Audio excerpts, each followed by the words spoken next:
very best in the next match immediately. And when you look at all of our world champions, Elsiop and Nova, you look at Queso and Ruben, you look at Mugi, you look at Mo, you look at all of these guys that are completely, I mean, I'll say Morton too, even though he's not a world champion, he's world class. They're very emotionless, or as emotionless as they can be during an individual game. They'll celebrate before or after. Here we go. Asaf looking like he's going Lumber Loon, question mark, with I mean, could also be some form of lava, but look at, all right, I don't even know what I'm talking about now. So it does look like Lumber Loon, right? With recruits? Yeah, I mean, if I were to guess what deck it was, I would say that for sure. But maybe there's a Ram Rider in here too. I think Lumberjack synergizes with a Balloon and Ram Rider the most. Those are the two highest synergy cards to go with it. So we'll see which one he decides to be using here.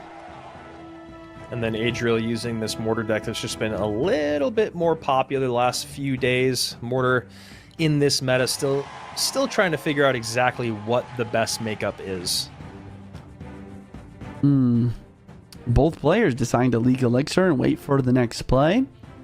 I'm kind of surprised, honestly, from Adriel. I feel like as a Mortar player, you want to try to get, just especially a Mortar and kind of spammy player, you want to try to get a little bit more damage in single. But maybe he doesn't want to get punished by EVA recruits in single, so I guess we're just kind of waiting. How's your Saturday? Got any other plans today? Not much. Just streaming, man. Just on the streaming grind. All right, love to hear it. Make sure you guys go follow Juicy on Twitch. He streams 6 days a week. Yes, sir. Believe, right? Thanks for the shout out, Andrew. You're the best.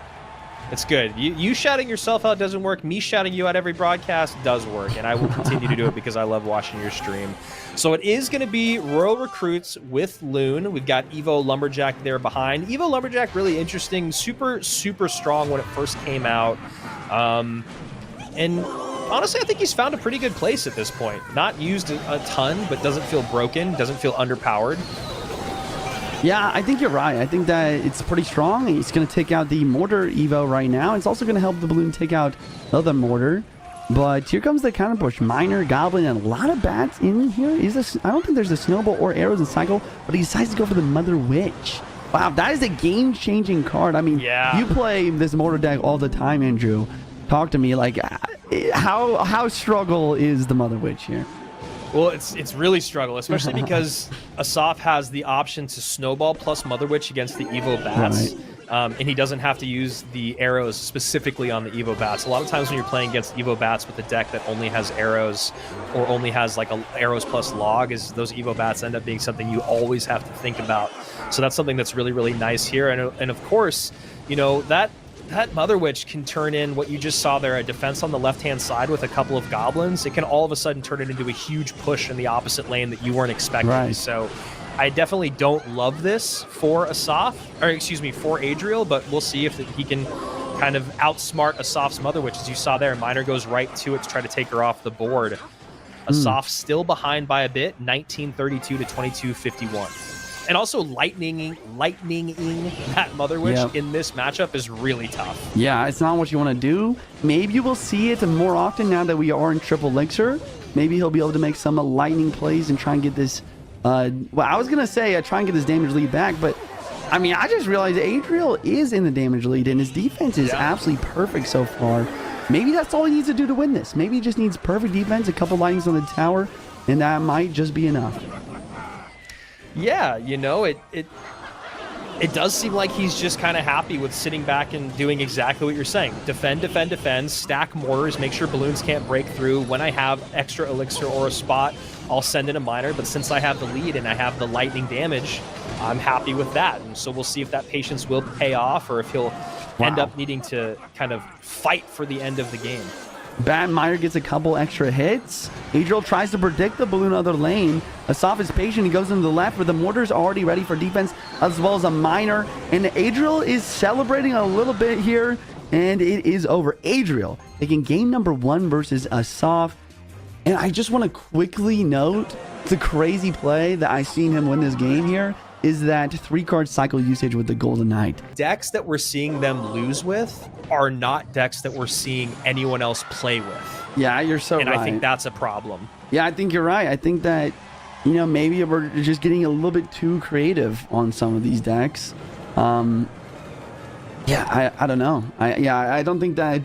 I mean, I think Lumberloon can be something that's decent, but once again, this is a very matchup-dependent deck. So it's just pretty risky, and a lot of the time in CRL, we see people use the least risky decks possible.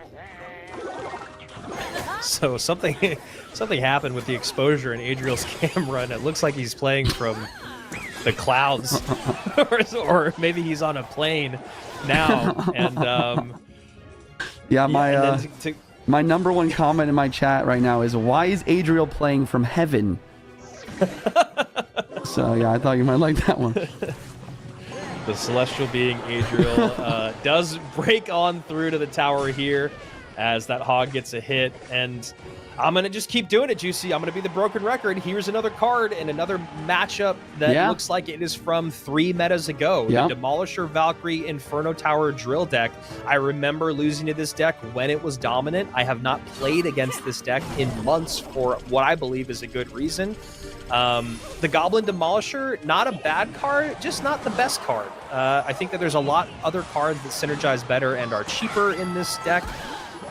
So I don't know. Wow. I guess we'll see. Ooh, man. Yeah, this is, I don't know. Like, I mean, to be fair, this is the CRL warm-up. Adriel big smiles with this crazy amount of damage coming through. But if I'm going to be completely brutally honest here, I am very unimpressed with some of the gameplay today. I don't want to be rude, but I mean, this is not the highest level of Clash Royale. Yeah, I mean, you know what? It's definitely a tough spot to be in because, Juicy, you've been a pro and you are a streamer. You are someone that plays so much.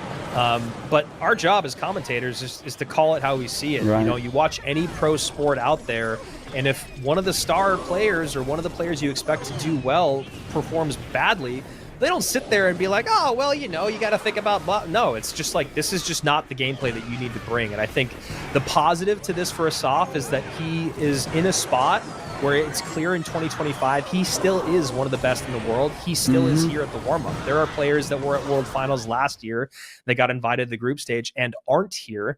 That being said, I think he's also